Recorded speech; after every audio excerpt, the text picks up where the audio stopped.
오늘 이 한 절 말씀을 통해서 기도하고 찬송하라 하는 제목으로 함께 하나님의 말씀을 보기로 원합니다.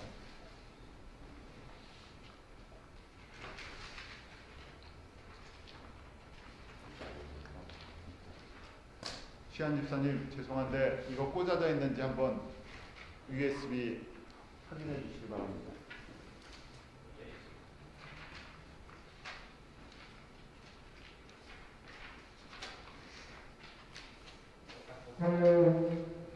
다시 한번 뺐다 꽂아 주시겠어요?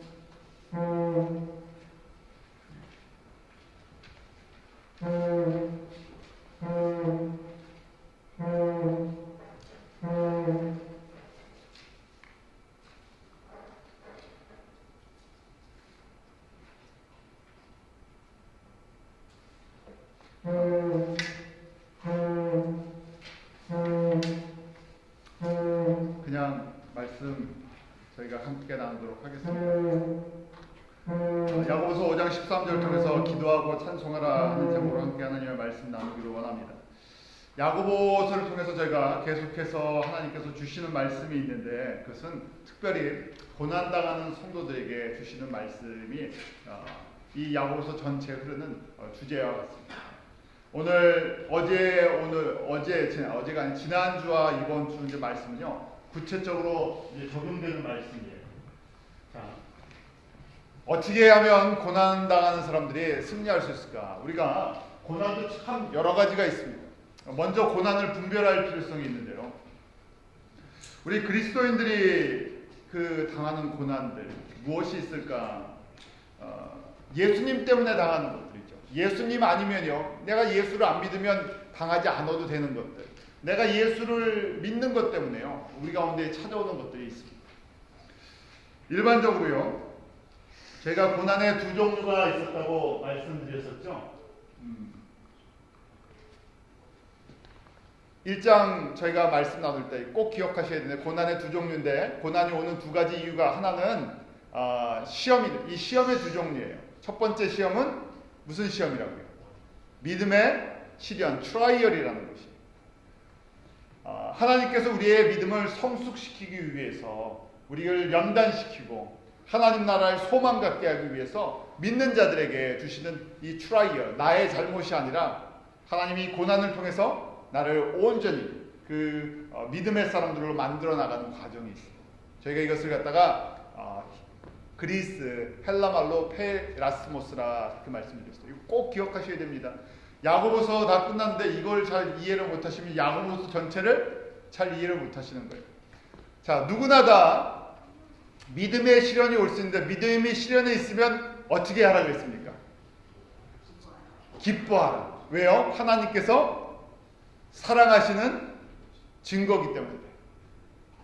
자, 그 다음에 또 두 번째 시험은요, 우리 이제 템테이션이라는 것인데, 페라조라고 헬라말로 되어 있어요. 그래서 이거는 유혹이라는, 템테이션이 유혹이죠. 나의 욕심에, 나의 이기심에, 세상적인 정욕에, 나의 자랑 때문에, 세상의 어떤 그런 환경 때문에 내가 끌려간 거예요. 그래서 이것은요, 이 시험을 당할 때는요, 이거는 그 원인 제공을 내가 갖고 있는 거예요. 자, 이 두 가지를 통해서 우리 가운데 어려움이 올 수 있다는 것이, 내가 잘못해서랑 아니면 하나님께서 믿음의 연단을 하실 때. 그러면요, 이 고난이 어떤 고난인지 저희가 구별을 해야지 대처할 수 있는 방법이 생깁니다. 하나님께서 믿음의 시련을 우리 가운데 허락하실 때 이거 없애달라고 하면 없애지겠습니까? 없애줄 수도 있겠죠. 그런데 이것이 믿음의 시련이다 그러면 어떻게 해야 되겠어요? 야고보서 1장 2절처럼 이걸 기쁘게 여겨야 되죠. 왜냐하면 나를 믿음으로 순수하게 만들어주시고 성숙하게 하시고 하나님 나라의 귀한 일꾼으로 양자로 삼아주시고 상속자로 삼아주시기 위한 과정이기 때문에 이거 피할 수가 없어요. 그런 이야기입니다. 자녀들이 학교를 다니는데요, 학교 공부도 힘들고 그 다음에 재미도 없고 부모님한테 나 오늘부터 학교 공부 좀 빼주세요. 나 이제 학교 그만 다니고 집에서 좀 쉬어야 되겠습니다. 그러면 부모님이 뭐라고 얘기하겠어요? 그래? 힘들구나. 그냥 집에서 푹 쉬어라. 이렇게 얘기할 수 있는 부모님이 없죠. 똑같은 얘기예요. 믿음의 시련은 저희가 꼭 필요한 과정이기 때문에 하나님이 사랑하셔서 그 과정 속에 집어넣어 주신 거예요. 그러니까 나에게 힘 주셔서 어떻게 해야 됩니까? 힘 주셔서, 지혜 주셔서 이것을 지나가게, 잘 훈련 과정 맞게 해주십시오. 더 적극적으로 이야기하면 어떻게 해야 되겠습니까? 공부다 그러면요. 시험이다 그러면요. 시험 안 보고 도망갈 생각을 하는 것이 아니라 어떻게 해요? 하나님 앞에 이왕이면 시험 잘 보도록 지혜 주십시오. 잘 깨닫게 해주십시오. 그러면요 우리에게 좋은 것이기 때문에. 그래서 저희가 고난을, 이 시험을 분별해야 되는데 하나님께서 우리의 믿음의 연단을 허락하셔, 이 믿음의 성숙을 위해서 허락하시는 이 환난은요, 내가 이것을 잘 감당하고 그 하나님께서 예비하신 그 뜻을 잘 깨닫고 지나가게 해주십시오 하는 그런 고백이 있어야죠. 반대로 템테이션이라는 이 유혹, 시험은 어떻게 되겠습니까? 이걸 깨달았어요. 제가 이건 내 욕심 때문에 오는 고난이구나. 내 욕심이 만들어낸 화구나 할 때 어떻게 되겠습니까? 내 욕심 때문에 만들어진, 내 이기심 때문에 만들어진 일이라면 내 잘못인데요. 어떻게 해야 되죠? 회개해야죠. 자백하고 회개하는 것이죠. 용서를 구하는 것이죠.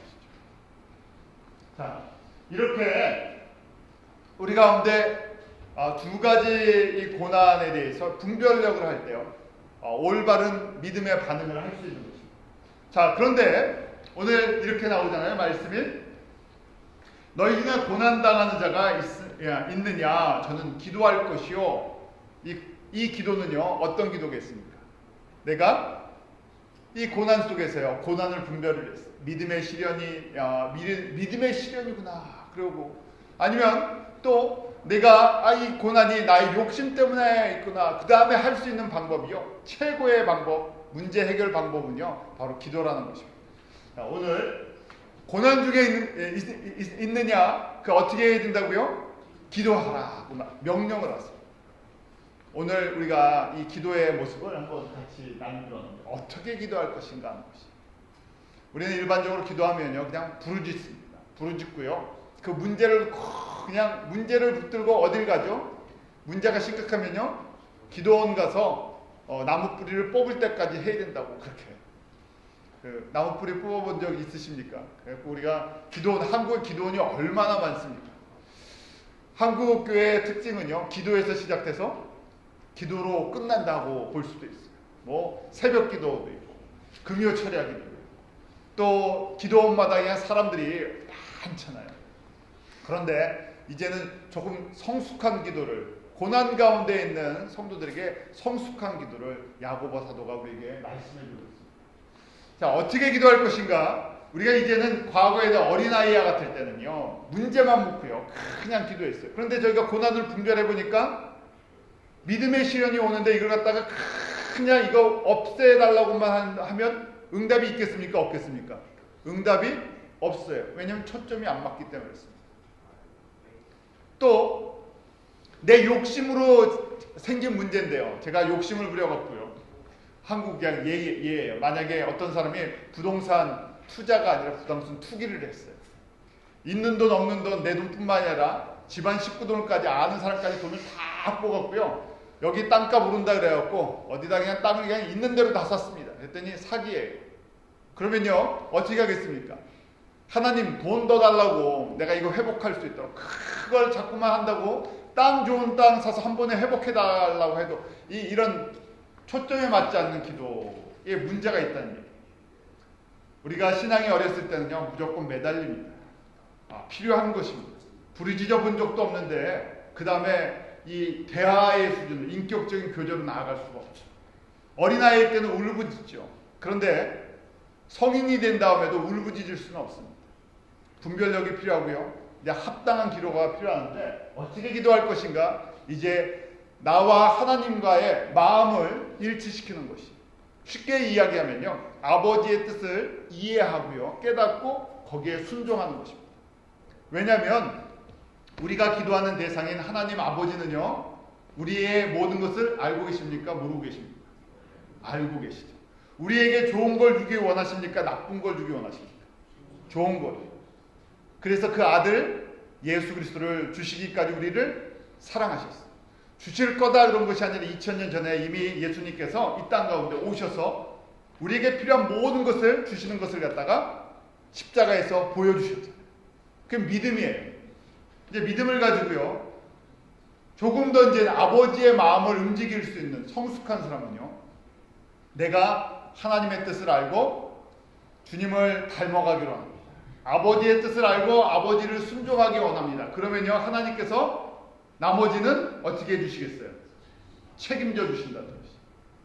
똑같습니다. 작은 거 하나 문제가 일어날 때마다 기도원 가서요. 이 문제 해결하려고 하는 방법이랑 내가 아예 애초에 나의 고난이든 문제든 나를 생명으로 인도하시고 풍성히 주기 원하시는 그 하나님 앞에 이제 나의 마음을 다 드려서 내가 주님의 뜻을 알고 내가 순종하기 원합니다. 그러면 어떤 아들이 더 귀한 아들, 똑같은 아들이지만요. 누가 더 하나님이 주시기에 좋겠어요?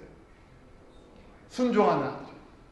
자, 그래서 이제 기도를 저희가 이런 식으로 이렇게 하는 것입니다. 첫 번째는요. 내 속에 계신 구원을 이루시는 성령님의 두 가지 역할이 있었다 그랬죠. 성령님 안에서 내 안에 구원을 이루시는 푸누마 성령님과 대화하는 것.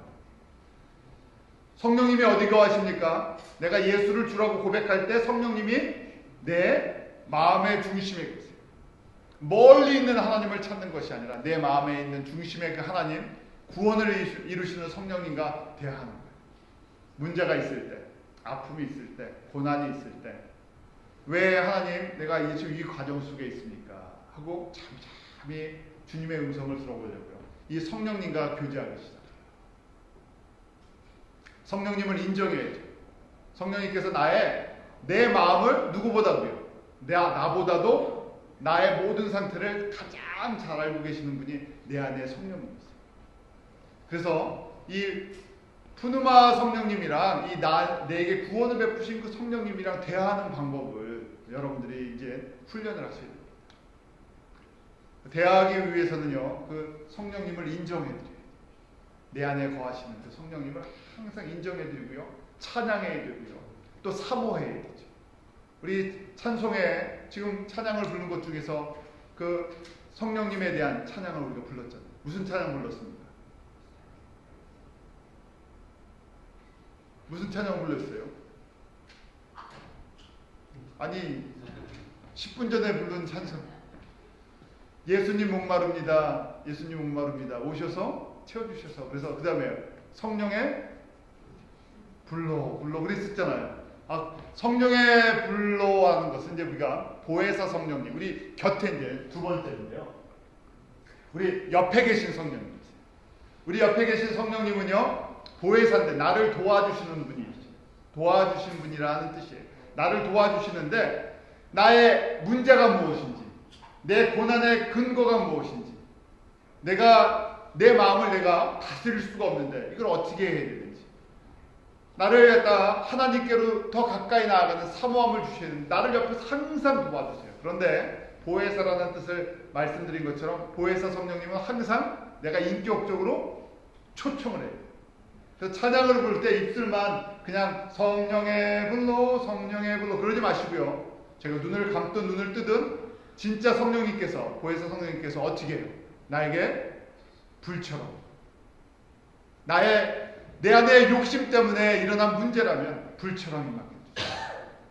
우리 성령님께서, 보혜사 성령님께서 임하시는 것을 비유로 말씀드렸는데 불처럼, 그 다음에 또 무슨처럼요? 물처럼, 그 다음에요 바람처럼, 그 다음에 비둘기처럼. 이게 기름 부으심이라는 거예요. 이 순서를 한번 생각해 보세요. 내 마음에 아주 더러운 부분이 있어요. 사람들은 잘 모르는데 내 안에 어떤 더러운 욕심 같은 게 있다. 그런데 이 부분이요 제거가 되지 않아요. 그래서 성령의 불로 그것이 제거되는 부분입니다. 내 안에 어떤 문제가 있는 부분들을 성령의 불로 불이 타면요 그 다음에 어떻게 한다고요? 보혜사 성령님께서 물처럼 하셔서 씻어주시고요. 또 메말라 버리는 우리 영혼 가운데 도대체 은혜도 없어요. 감격도 없어요. 주님을 불러도 십자가를 보아도 아무런 감동이 없어요. 메말라 버렸기 때문에 내 영혼이. 그럴 때 물처럼 임하시면 어떻게 합니까? 단비, 성령의 단비, 우리 빈들의 마른 풀같이 하는 그 찬송이죠. 빈들의 마른 풀같이 시들은 나의 영혼. 그렇게 할 때요, 내 영혼이 메말랐는데 뭐가 필요하다고요? 성령의 단비가 필요해요. 그럴 때 감동이 있습니다. 은혜가 살아나. 은혜는요, 사람이 주는 게 아닙니다. 사람은 통로일 뿐이죠. 그러니까 사람이 어떨 때는 은혜의 통로가 되기도 하고 축복의 통로가 되기도 하고, 또 사람이요, 금세 또 은혜를 막을 수도 있습니다. 은혜를 주시는 분이 누구십니까? 은혜의 주인공은요, 하나님이신데 무엇을 통해서? 성령님을 통해서 우리에게 은혜의 단비를 공급해 주시죠. 그러니까 우리가 찬양을 하면요, 이렇게 지금 보혜사 성령님을 인정하면서요, 그 보혜사 성령님, 내가 십자가의 복음을 받아들였는데 이 감동이 없습니다. 내가 신앙생활을 하고 교회를 섬기다 보니까 내 안에 이 감동이 사라졌습니다. 감격이 사라졌습니다. 우리가 신앙생활을 오래 하다 보면요, 머리로는 아는데요, 가슴으로 내려오지 않을 때가 있어요. 잘 아는 것처럼 머리에서 가슴까지 얼마나 됩니까? 요거요. 뭐 한 30cm 뿐이 안 되는데 이게 안 내려가요. 머리로는 아는데. 지금도 제가 설교를 하는 것은요, 여러분들에게 첫 번째로 하나님의 성경적인 원리를 말씀드려요. 머리에다가 귀를 열고. 근데 여기서부터 여기까지는요, 묵상이라는 것을 통해서 내려가요. 기도를 통해서 내려가는 거예요. 그냥 부르짖는 기도가 아니라 그냥 맹목적으로 부르짖는, 문제를 놓고 부르짖는 것이 아니라 내가 그 성령님께서 나의 은혜의 주인공이십니다. 하나님의 말씀을 내가 받아들일 수 있는 그 은혜의 공급자십니다 하는 걸 인정해 드릴 때 그렇게 보혜사 성령님께서 역사하십니다. 우리 육신의 문제도 마찬가지입니다. 우리 예수님께서 우리의 치료자시잖아요. 여호와, 예수님은요, 치료자이실 때 여호와 라파, 여호와 치료자신데요, 우리가 알아요. 알지만 그걸 인정하고 고백을 해야 돼요. 맞습니다. 예수님께서 우리의 치료자신데, 성령님, 내 안에 만약에 아픈 부분이 있으면 내가 다 성령님께 내리는 겁니다. 성령님께서 바로 예수님의 영이신데 나를 관찰해 주시고 나를 진찰하시고 나를 치료해 주시고, 그러니까요, 우리가 그 부분들을 이렇게 사모하는 게 있어야죠. 대화하는 겁니다. 문제는요, 문제가 있으면요, 바로 성령님과 친해질 수 있는 그런 찬스가 돼요. 우리가 아프면, 일반적으로 아프면 어디를 찾아갑니까? 병원에요. 병원에 찾아가잖아요. 뭐 아니면 약국을 찾아가는데. 근데 매일 아파서요, 약국을 매일 가야 돼요. 그러면 매일 가서 누구를 만납니까? 약국에 매일 가면요, 약사를 만날 거 아니에요. 그럼 처음에 약사를 만나면 서먹서먹하는데 매일 가면 어떻게 됩니까? 친해져요. 단골이 되잖아요. 자, 하나님께서는요, 우리에게 문제를 주셨지만 문제를 통해서 누구랑 친해질 수 있는 기회가 생겨요. 우리의 그 치료자시는 예수님과 친해져요. 성령님께서 그걸 도와주세요. 그래서 문제를 통해서 진짜 치료자이신 예수님을 만나게 되는 것입니다. 얼마나 귀한 거예요. 이렇게 하면서요, 이제 하나님의 말씀에 귀 기울이는 훈련을 하는 것입니다. 이것도 은혜예요. 저희가 예수를 믿는 것도 은혜고 하나님의 말씀을 듣고 사모하는 것도 은혜예요. 어떤 분들은요, 매일 하나님의 말씀이 정말 꿀송이같이 달아서 매일 보시는 분도 계세요. 그것도 은혜예요. 노력도 필요하지만 내가 노력한다고, 우리가 지난주에 말씀 나눴잖아요. 사람은 마음을 먹어도 오래 지키지는 못해요. 노력에는 한계가 있습니다. 그래서 하나님의 말씀을 사모하게 하는 것도 이 주님께서 주시는 은혜인데, 다른 거 큰 걸 바라지 않고요, 이 시간에 주일 설교에만 이래도 귀 기울이시기 바랍니다. 그래서 여러분들에게 적게도 해드리고 자료를 드리는 거예요. 내가 주중에는 나 일상 여기서 살아가는 것이 바쁘니까 분주하고 이민 생활하는 게 어렵잖아요. 내가 이 주일에 지금 이 30분, 1시간은 내가 집중해서 내가 이 시간만이라도 내가 놓치지 않겠습니다. 제가 미련하면요, 이 주는 은혜도 받지를 못할 때가 있어요. 그래서 내가 이 시간만큼은 이왕교회에 왔으니까 이왕 예배를 드리는데 소극적인 것이 아니라 적극적으로 내가 하나님의 말씀을 귀를 활짝 열고 들겠습니다. 나의 것을 만들겠습니다 하는 그런 결단이 필요하죠. 자, 하나님은요, 기본적으로 말씀을, 이 성경 말씀을 통해서 우리에게 하나님의 뜻을 전달해 주십니다. 동시에요, 하나님은 모든 주변의 상황을 통해서 말씀하세요. 환경을 통해서도 말씀하시고, 고난을 통해서도, 시험을 통해서도, 사람을 통해서도 말씀하세요. 그러기에 내가 지금 이 과정 속에서요, 기도한다는 것은 그냥 일방적으로 부르짖는 것이 아니에요. 세상의 그냥 종교인들은요, 일방적으로 부르짖죠. 대상도 없이요. 듣지도 않는 가짜 신을 향해서. 그래서 저희는요, 대화하는 거예요. 하나님은 우리와 똑같은, 우리보다 완전한 인격을 갖고 계신 분인데요, 우리랑 대화하기로 합니다. 그래서요, 우리가 고백하고 듣는 시간이 필요해요. 하나님께서 어떻게 말씀하시나, 무엇을 말씀하시나, 하나님의 뜻은 무엇인가. 그래서 귀를 기울이는데요, 목사님, 저희같이 목사의 설교를 통해서, 또 장로님이나 권사님이나 집사님이나 주변의 성도들을 통해서 말씀하실 때도 있어요. 사건을 통해서도 말씀하십니다. 그러니까 우리가 이제 이 다각한, 아주 총입체적으로요, 하나님의 말씀을 들으려고 저희가 그렇게 바라보는 거예요. 이런 과정을 통해서요, 우리가 주님과 이제 교제하기 시작합니다. 이러면서 영적인 감수성이 생기기 시작해요. 뭐 아주 작은 것까지 뜻을 찾으라는 것이 아니라 내가 어떻게 하면 주님의 그 온전하심을 닮아갈까 하는데 초점을 맞추나. 이제 믿음의 눈을, 세상의 것을 갖다가요, 믿음의 눈을 뜨고 이제 보는 거예요. 주님께서 어떻게 보시나.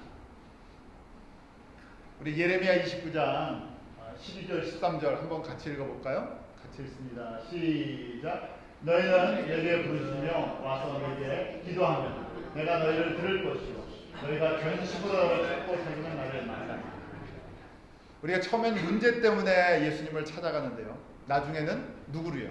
내가 예수님 그분 자체를 찾기 시작합니다. 이게 진짜 우리가 기도라는 것이.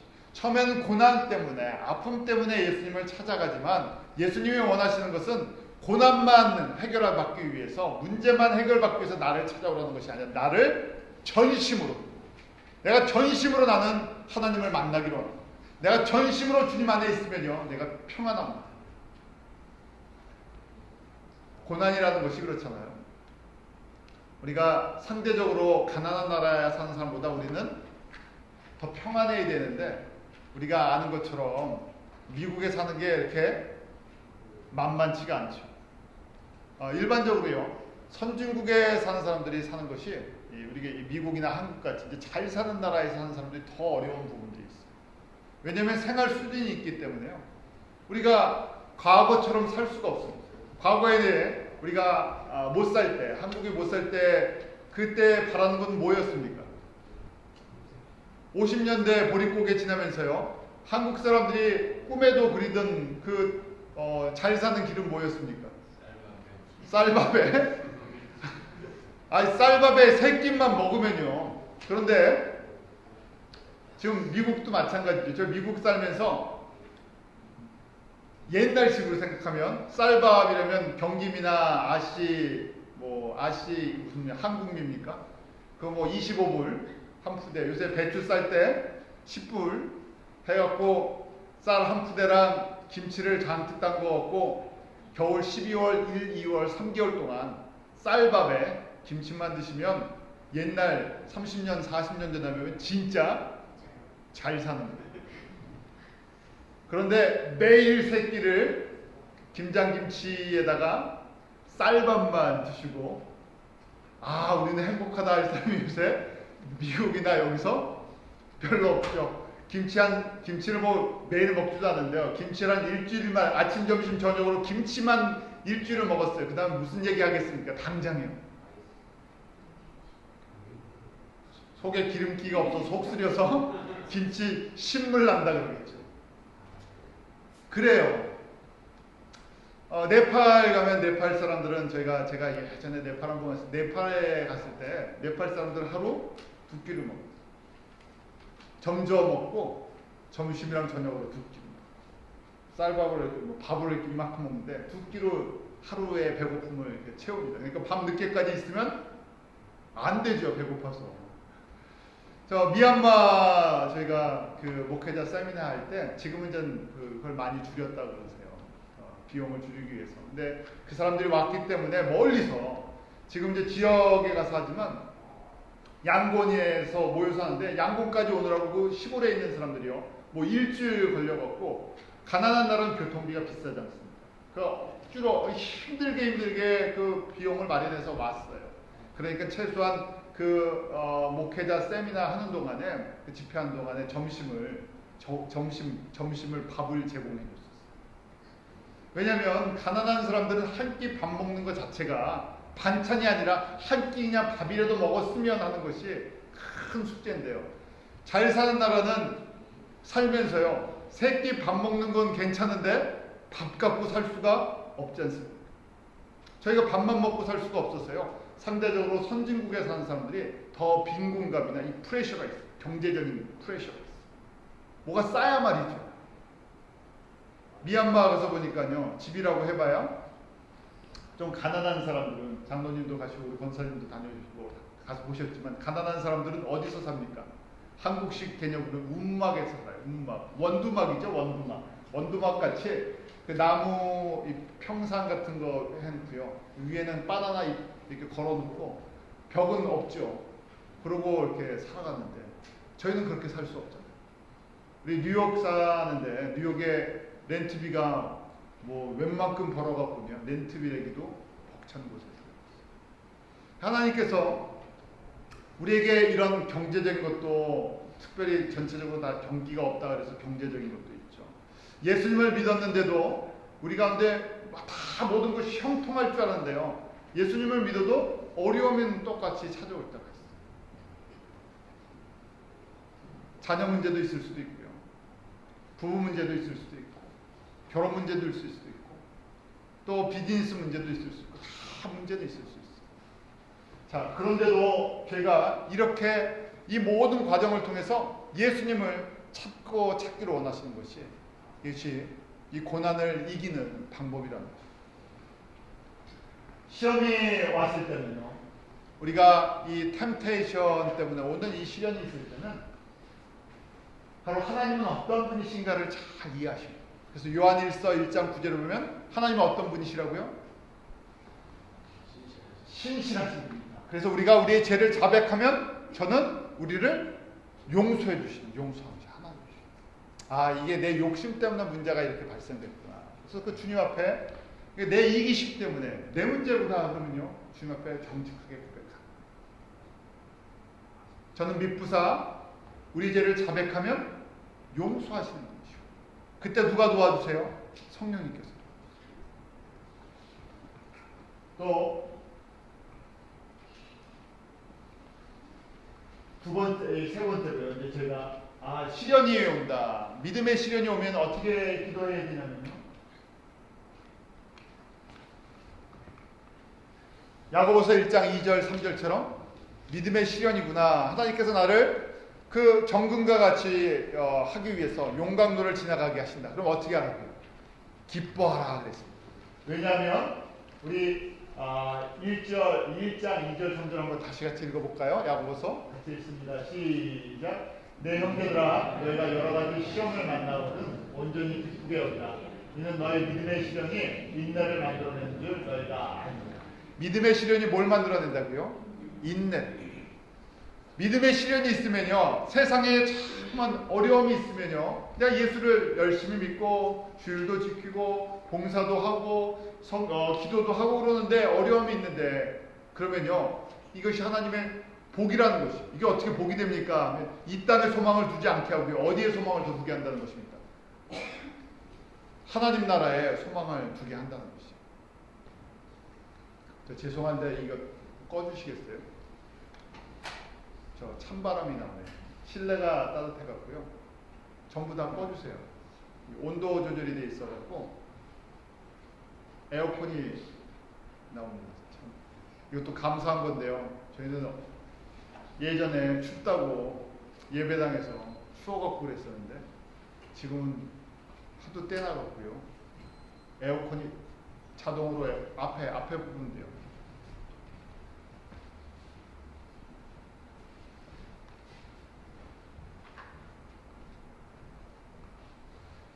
로마서에 보면요, 이 환란이 만들어내는 열매들을 보게 하고, 우리 로마서 5장 3절 4절 한번 같이 읽겠습니다. 시작.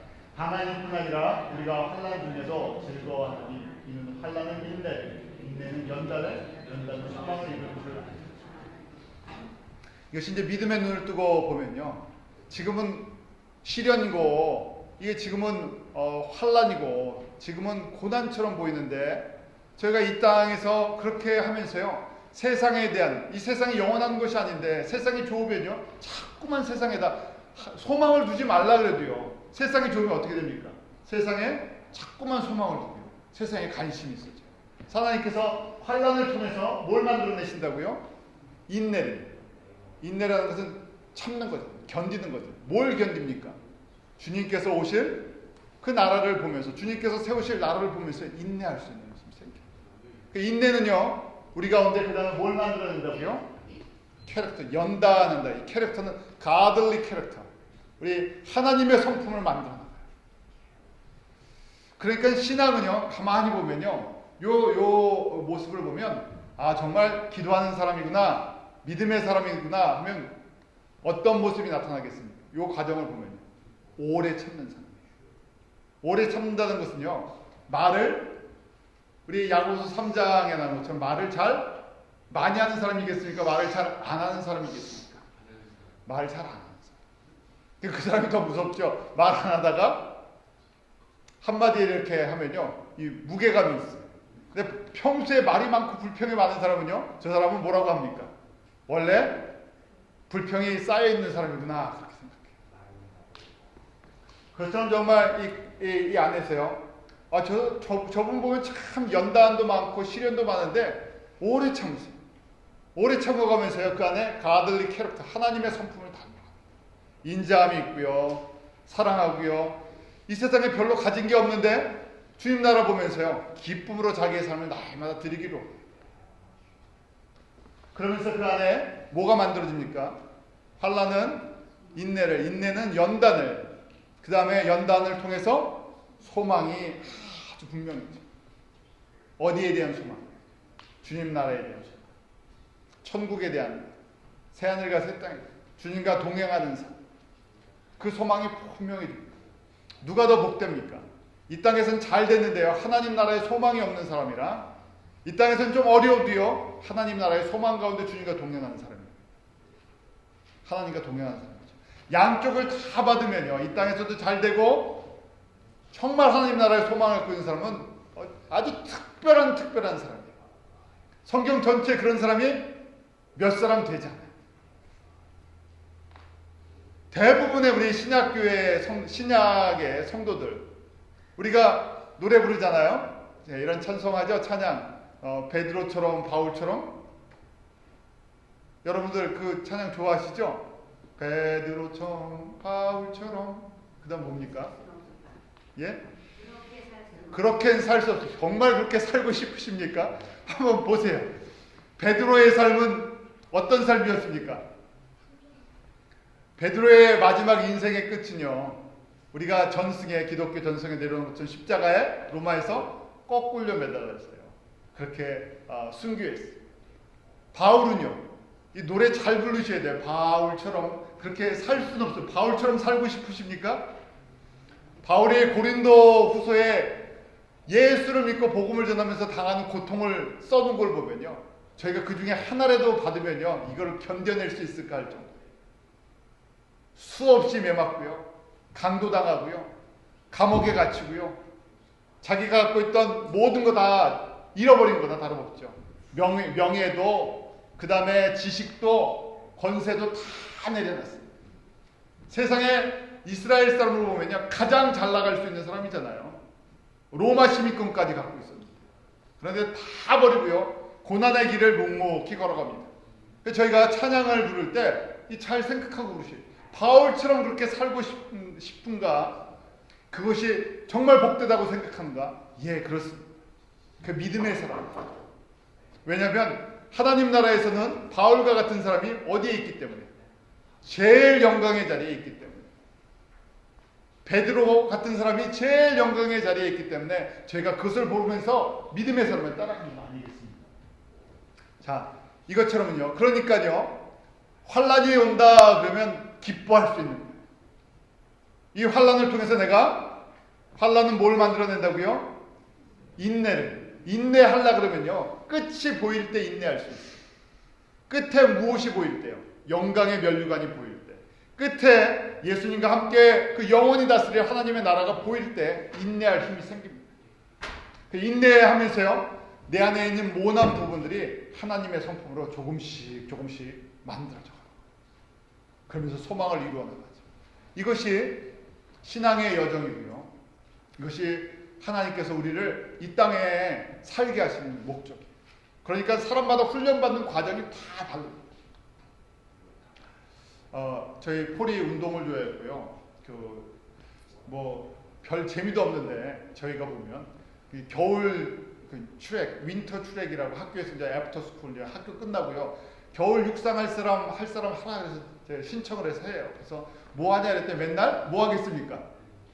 그냥 바깥에서 뛰는 거예요. 뛰었다 쉬었다 그랬죠. 그래도 자기는 좋다고 하니까. 그런데 육상을 트랙을 한다고 여러분들 다 육상 그 종목을 알지만 모든 사람이 100m부터 마라톤까지 한 사람이 다 합니까? 아니에요. 어떤 사람은 얘는 단거리가 주종목이 될 거다. 단거리 훈련시키고요. 단거리라는 사람은 일반적으로 또 멀리 뛰기를 하죠. 왜냐면 도움닫기를 해요. 또 힘이 센 사람은요. 뛰는 건 못하지만 필드는 하죠. 그래서 투포환 같은 거 아니면 해머나 창 던지기를 하고. 그다음에 바짝 말랐는데 정말 힘이 없게 생겼는데 뭘 또 잘합니까? 마라톤이나 장거리를 뛰는 사람들은요. 몸에 살이 하나도 없어요. 조금 해요. 그래서 그 훈련을 거기에 맞춰서 시킵니다. 불평을 할 게 없죠. 각자에게 맡겨진 만큼 하나님을 훈련을 시켜주시죠. 우리도 마찬가지입니다. 개인적으로도 그렇고요. 교회적으로도 그렇습니다. 우리에게 주신 하나님의 훈련 방법이 다 달라요. 그런데 목적은요. 우리가 다 같은 운동선수, 트랙선수라 그렇게 한번 육상선수다. 목적은 뭡니까? 육상을 했어요. 받을 영광이 뭐예요? 대회에 나가서 금메달 하나 따야 되지 않습니까? 저희가 우리 교회가 뉴욕에 있든 또 미얀마에 있든 서울에 있든 우리 교회가 30명이 됐든 3,000명이 됐든 중요한 것은요. 바로 내가 우리에게 맡겨준 이 훈련의 과정을요. 이 지금 똑같은 거예요. 결국 내가 예수님 앞에 가서 그 주님을 섬기는 것, 그때까지 이 과정을 밟아가는 건데요.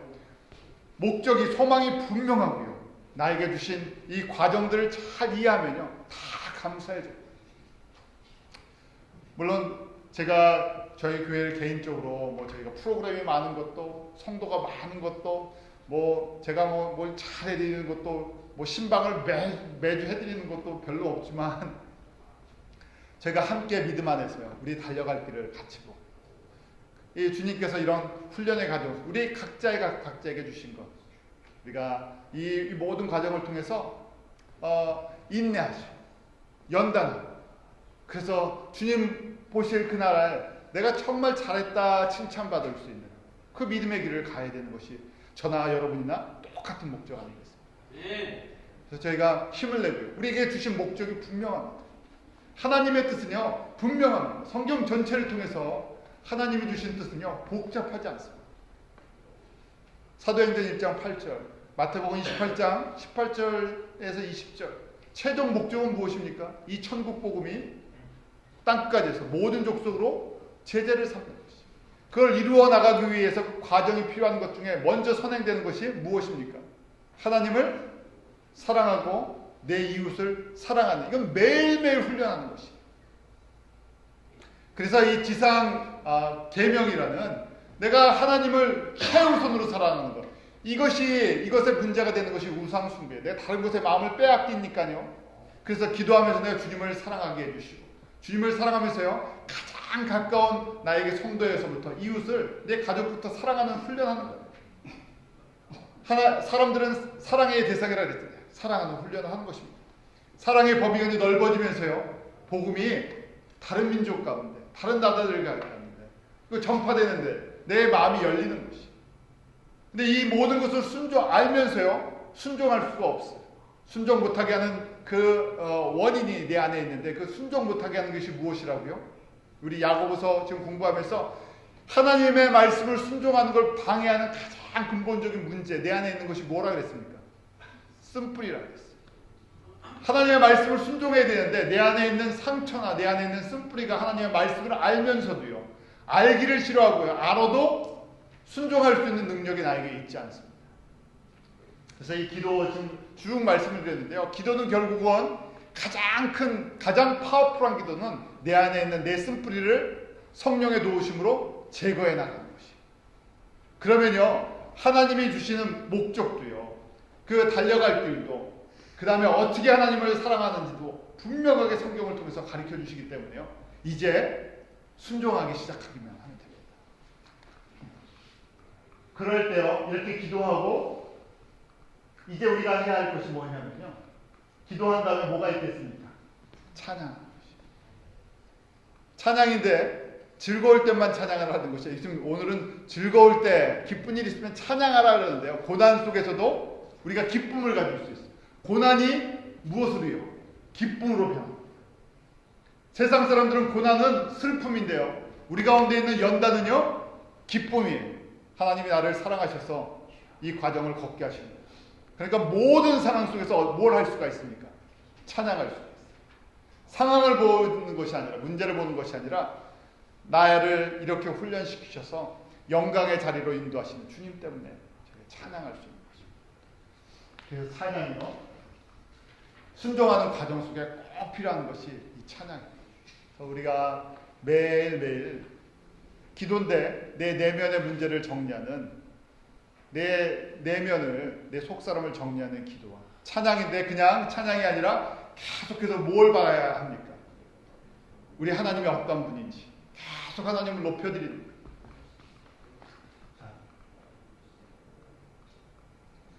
거예요. 끝으로요 어떻게 하나님을 찬양할 건가 하는 것인데, 우리 잠언 3장 5절과 6절 말씀 같이 읽겠습니다. 잠언 3장 5절 6절입니다. 시작. 너는 마음을 다하여 여호와를 의뢰하고 내 명철을 의지하지 말라.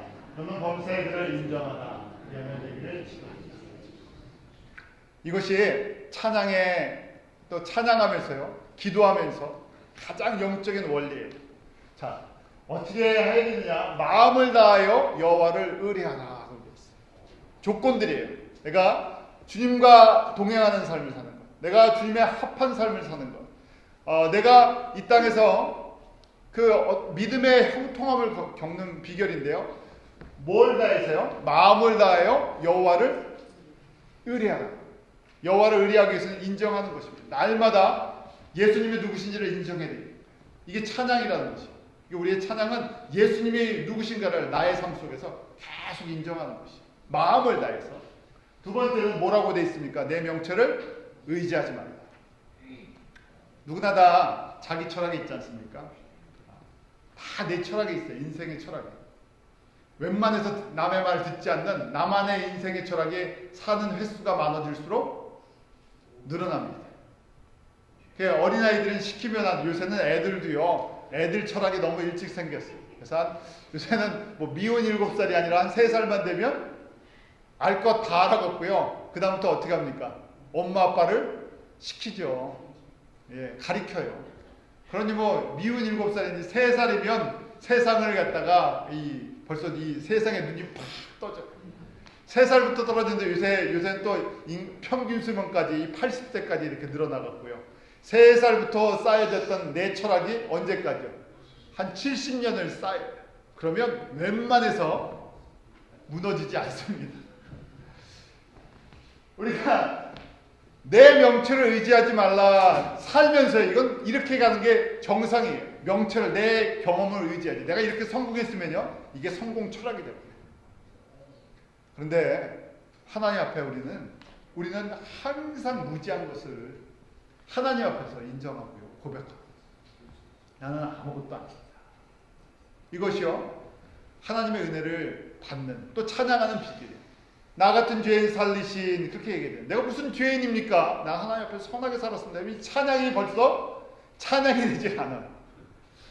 그래서 내가 항상 하나님 앞에 내 명철을 내려놓고, 내 경험, 내 이성, 내 감정을 내려놓고 주님 앞에 주님만을 전적으로 신뢰하고 의뢰하는 것이죠. 세 번째, 그러면요, 이 영적인 눈이, 그러면서 영적인 눈이 떠지죠. 세 번째 보면요, 범사에 하나님을 인정하라. 우리 지금 잠언 3장 5절 6절인데요. 첫 번째 뭐라 그랬습니까?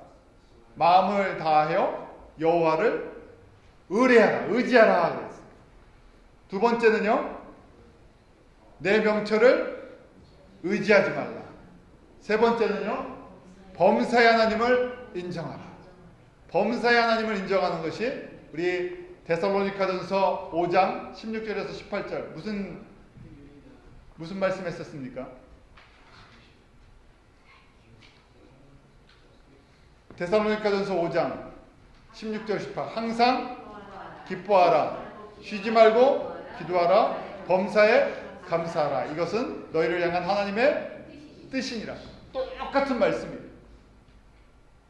범사에 하나님을 인정하는 것이 항상 기뻐할 수 있는 거고요, 쉬지 않고 기도하는 것이고요, 범사에 하나님을 인정하는 것이 범사에 감사할 수 있는 거예요.